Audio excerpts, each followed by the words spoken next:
Hi everyone, welcome to our second annual SASAH alumni interview series. In this series, we interview our SASAH alumni and get their perspectives on what it's like in the program and also outside of the program and how SASAH and its teachings and learnings have affected them throughout their careers. And today I am joined with Miriam. Hi Miriam, how are you doing? Good, thanks. Good, amazing.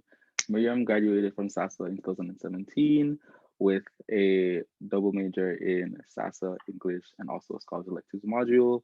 And she also pursued her master's in theory and criticism at Western and is now pursuing her doctorate degree at University of Toronto. Wow, you have a couple things under your belt there, Miriam. I'm very excited to kind of probe your brain about these and get your experience on the program and also just your career so far in general. Yeah, Sounds great. good. Yeah. Amazing. Okay, so the first question that I have that I kind of always ask, because I love to hear alumni kind of perspective on this, is in your own words, how would you describe SASA? Yeah, it's a very kind of quirky, creative, um, so much diversity of thought and interest, uh, flexible, Mm-hmm. and like pretty individualized program. Yeah, I think those are the main Mm-hmm. things that stood out for me about it. Yeah. And also Okay, like yeah. stood out about what my classmates were like. I think that was one of the best parts. My classmates were just like interested and talented in so many different things. So that was really cool. Mm, yeah. Okay. Okay. I always love to ask that question because I feel like getting into SASA because it's so unique, not just to Western, but like in general. I feel no one really knows what they're getting into at first. So it's very interesting to kind of hear those describing factors and kind of jumping off of that. What made you decide to join the program in the first place? Like what drew you into SASA? And what made you stick with it? Yeah, in my first year, I was taking half science courses and half courses through the English department. Mm, And I hated my science courses, so I wanted to switch fully into the humanities. And there was a couple people in my residence in first year who were in SASA. I had never heard about it before. And of course, they were the first cohort ever. And so just from talking to them, and then I met with the director at the time, Dr. Baflack, and I was like, this is the place for me. Like, it's just full of people who are like weirdos in the best way. And, um, all of my crazy ideas and interests, Joel was like very on board with, even though I was all over the mhm. place.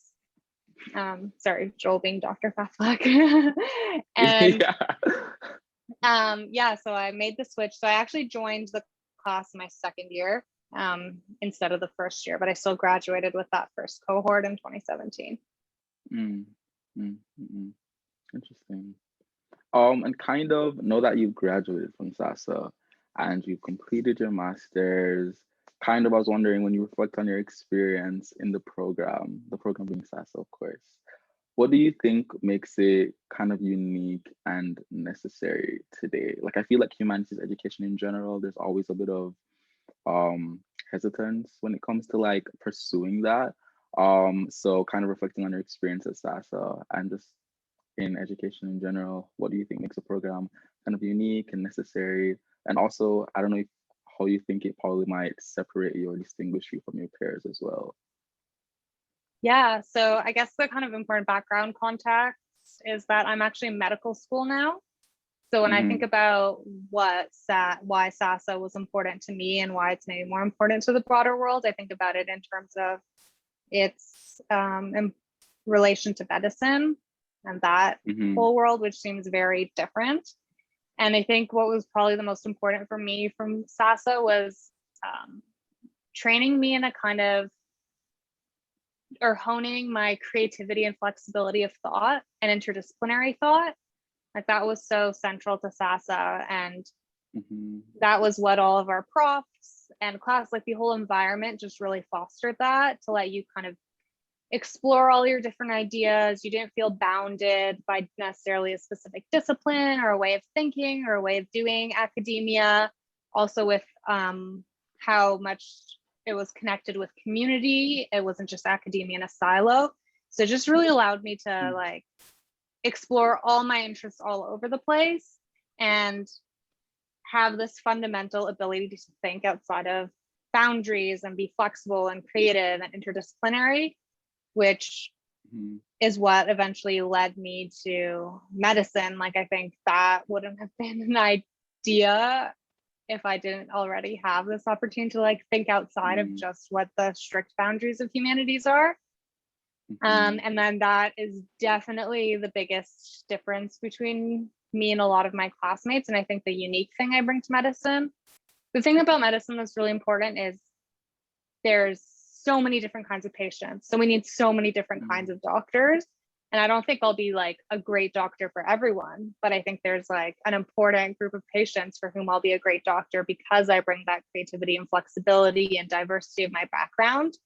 And it's kind of a, like, you hear this all the time, but medicine is not about like the knowledge of the scientific or clinical facts. It's about how you relate to people and how you think about bigger picture things, but also have an attention to detail, all these things that you can hone by, you know, for me, through my education and literature and critical theory. And that's what I go back to all the time. That's what I find the most intellectually stimulating. And interestingly, I like often learn the most stuff about medicine by reading, you know, at the time we were doing psychiatry and learning about schizophrenia. I read a memoir by someone with schizophrenia, and that helps like the diagnostic criteria even, and the medications that are used and their side effects, like all of that really sticks to me from having that literary encounter with it first.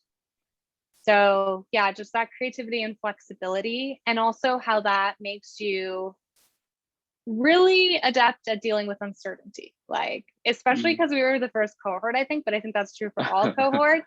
You're kind of just, no one's holding your hand through SASAH. You are given so much support, but you're also given this freedom to do whatever you want. No one's like, this is exactly the content you need to learn and you need to regurgitate it on a test. And that is so much of what medicine is. Like, you never have any idea what is going on. Like, you never know. And I guess that's what like a lot of my friends in their different careers, they're like, you never know what's going on. Everything is so uncertain. And to be able to deal with that is a really important skill. Like, I can walk into a patient and I'm not scared about the fact that I walk into, a room with a patient. I'm not scared about the fact that I don't know anything about them or what's going on. I'm kind of excited and intrigued by that, and I can work with it. Whereas I think some people, that's a challenge because their education has been a lot about like knowing everything. You have to know exactly what's going to be on the test, that you can regurgitate that. And it's all about like always knowing everything rather than the questions. Yeah. I love that. That was a very in-depth answer. I love that. I think you really hit the nail on the head there, and that's super interesting. And I find it also really cool that you're doing medicine now. I think I definitely want to talk a lot more about that, because I feel like, especially for undergraduate students, you choose a program or you choose a degree and you feel oftentimes very like pigeonholed into like whatever career path that degree might take you in. You feel like, okay, like I came to university, I'm doing this degree, I'm doing this program, and then you kind of, it's almost like an expectation that you have to pursue whatever that is, and you can't like feel the freedom to explore that. And you already kind of credited SASAH with like being one of the forces that allows you to expand beyond that idea. But I was interested in hearing what else like led you to expanding beyond humanities and getting into medicine, and also like what was your journey navigating those two fields and those two passions in general, being humanities and medicine. I think that's so interesting. I feel like a lot of SASAH students can relate to that, feeling like there's two kind of passions pulling them in different directions. So I'd love to hear how you kind of experience that. Yeah, definitely over the years, I've been connected with other incoming SASAH students who have an interest in medicine. And so, you know, Jen often connects me with them or through word of mouth. So definitely seems like, yeah, I miss Jen so much. So it definitely, that's another perk of SASAH. Go to SASAH just for Jen. Literally just for um, Jen. I hope she Yeah. hears this. So yeah, it definitely seems like there's a lot more students coming through SASAH who are thinking about so many different things they can do. Even in my cohorts, like people are doing so many different things now that we're like 4 years out, but even the first year out of the program. And I think specifically for medicine, the other thing that really like got me there, was the other two things were, one, the work I was doing with the public humanities at Western, which I was introduced to the folks doing that work through SASAH, in terms of having this kind of collaborative two-way engagement with the kind of things going on in the London community outside of the Western bubble, and bringing that to campus and bringing campus out to there with like Words Festival, for example, started with the public humanities and Josh, Lambier in particular. So seeing that come to fruition over and grow over the course of my time at Western, including my master's. But I think that really made me realize that there is kind of a broader public that I want to work with and have my work informed by. And, you know, like medicine is one of those amazing professions where you get to work with like every kind of person. I mean, obviously depends where your specific practice is, but in general, like you don't pick your patients. So you get to work with a really diverse range of people, and the experiences I've had, I found like patients, it's a cliche to say, but patients teach you often more than you even have to offer them. Like patients share things and their insights that really like spark my ideas in terms of my humanities research I still do. And then that informs the way I engage with patients. So this kind of bi-directional relationship with the public, if you want to call it that, something outside of academia, was really fostered by the public humanities, which again, I was introduced to through SASAH, and how SASAH had a lot of community, what's it called? Community engaged learning. Yeah, community engaged learning. Yeah. That kind of stuff. And then the other thing was research. I just was always really drawn to literature where there was experiences of illness or suffering or death or grief. I mean, it sounds really dark. And that was the kind of literature I was interested in, thinking about illness and health and medicine, and these kinds of questions that are often explored in literature and critical theory. And so, and what value the humanities have just outside of the humanities. So I started to hear about how there were a lot of people in medical schools who are drawing upon the things we do in our, you know, SASAH classroom every day, but they were using that to train physicians or medical students to That's cool. Be better doctors, because we all know like it's not about all the science facts, you know, but it's like how can we train a kind of attention to detail in a different way, a kind of way of generously or empathetically encountering patients. And I think those are things that we get with the way we engage with text, whether that's film or stuff in classics or literature or philosophy. So that research led me to working with and getting to know a lot of doctors, which was pretty cool. And eventually I started shadowing them and seeing them, the work they did in the clinical environment. And I was like, this is so fascinating. I love listening to patients share their stories in that way. And that being kind of like that really is like, any doctor will tell you, like the patient, their story or their medical history is like everything. Like that is so much more important than like the diagnostic tests you run. And especially in psychiatry, what I'm interested in, like that is really the foundation. So yeah, it was a combination of that research, that community engaged learning and public humanities stuff, that I think really cemented my interest in going into medical school. I love that. I love that. Okay, I think I only have one more question for you. So what advice might you have for any future or even current SASA students that are watching this right now, especially those that might have an interest in going into medicine?